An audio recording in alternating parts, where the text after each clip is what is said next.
সাংস্কৃতিক তথা শৈক্ষিক নগৰী যোৰহাট চহৰস্থিত মহাপুৰুষ শ্ৰীমন্ত শংকৰদেৱ কলাকৃষ্টি গৱেষণা কেন্দ্ৰৰ প্ৰেক্ষাগৃহত 29 আৰু 30 জানুৱাৰীত দুদিনীয়া কাৰ্যসূচীৰে সোণালী জয়ন্তী সামৰণি অনুষ্ঠান উপলক্ষে অনুষ্ঠিত হৈছে মহাজাগৰণ অগ্ৰদূত শ্ৰীমন্ত শংকৰদেৱ শীৰ্ষক আলোচনা চক্ৰ।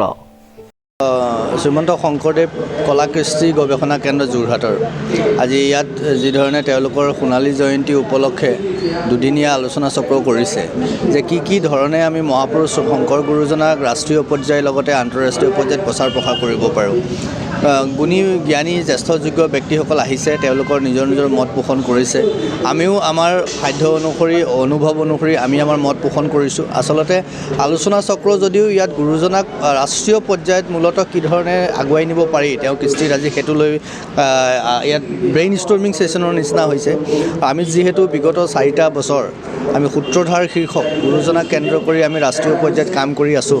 আমি তাত কি ধৰণৰ অনুভৱ আমাৰ হৈছে, কি ধৰণৰ কৰাৰ প্ৰয়োজন আছে আৰু কি ধৰণে আগুৱাব পাৰি, আৰু বৌদ্ধিক সমাজখনক, শৈক্ষিক সমাজখনক, আধ্যাত্মিক সমাজখনক, সাংস্কৃতিক সমাজখনক প্ৰতিনিধিত্ব কৰা মহাপুৰুষ শ্ৰীমন্ত শংকৰদেৱ আৰু সেই শংকৰদেৱৰ দৰ্শন কি, এনেকুৱা বিষয়বোৰৰ ওপৰত আলোচনা হৈছে।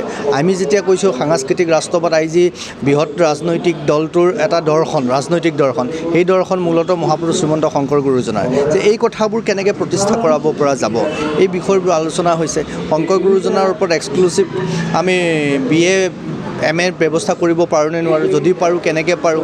বিদ্যালয়সমূহত শংকৰদেৱৰ ওপৰত এটি অধ্যায় দিব লাগে সকলোতে, কেৱল অসমৰ শিক্ষা ব্যৱস্থাতে নহয়, CBSE স্কুলবোৰতো, কেন্দ্ৰীয় চৰকাৰৰ স্কুলবিলাকতো আমি সেইবিলাক কৰিব লাগে।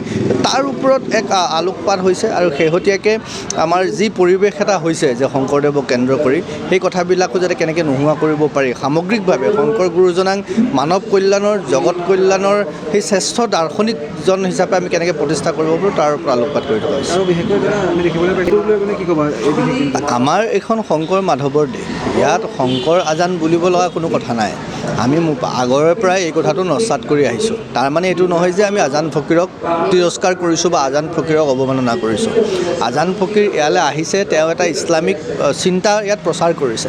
তেওঁ ইছলামিক চিন্তাটো আমাৰ চিন্তা নহয়, আমাৰ চিন্তা মানে ভাৰতীয় চিন্তা নহয়, শংকৰদেৱৰ চিন্তা নহয়, অসমীয়াৰ চিন্তা নহয়, অসমৰ চিন্তা নহয়।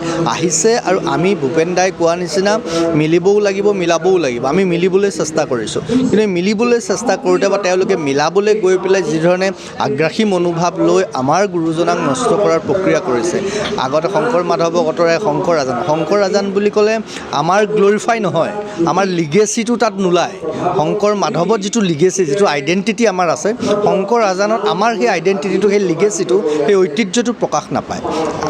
আজানৰ জেগাত থাকক, আজানৰ জেগাত আজান সুস্থিৰ হৈ থাকক, তাত আমাৰ একো ক'ব লগা নাই, কাৰণ আমাৰ সনাতনে সেইটো শিকাইছে। সকলোকে লৈ আমি একত্ৰিতভাৱে কেনেকৈ আগবাঢ়িব পাৰোঁ। তাৰমানে এইটো নহয় যে সকলোকে ল'বলৈ গৈ আমি কাৰোবাক নষ্ট কৰিম বা আমাক কোনোবাই নষ্ট কৰিব, সেইটো হ'ব নোৱাৰে। আমি সেই কথাটোহে বিৰোধিতা কৰিছোঁ। আৰু শংকৰ মাধৱ আমাৰ নিজৰ ঠাই, তেওঁলোকেও শংকৰ মাধৱ বুলি কয়, কি সমস্যা আছে? তেওঁলোকে কিয় ভাবিছে শংকৰ মাধৱ বুলি কোৱাৰ লগে লগে যে তেওঁলোকৰ আজানক আঁতৰাই পেলাব নহ'ল? তেওঁলোকৰ এই প্ৰৱণতাটো কিয়? এই প্ৰৱণতাটোৰ কাৰণে আজি আমি বহু ক্ষেত্ৰত অকণমান এগ্ৰেছিভ হ'ব লগা হৈছে। তেওঁলোকে বুজি পাওক যে যি মাটিত আছে, কাৰণ তেওঁলোকবিলাকৰ প্ৰব্ৰজনৰ ইতিহাস আছে, তেওঁলোকবিলাকৰ মানে আপোনাৰ বেলেগ দৰ্শনৰ পৰা বেলেগ এটা দৰ্শন, বিদেশী দৰ্শন গ্ৰহণ কৰাৰ যিটো ইতিহাস আছে, সেইবোৰ তেওঁলোকে গ্ৰহণ কৰক। তেওঁলোক এই মাটিতে আছে।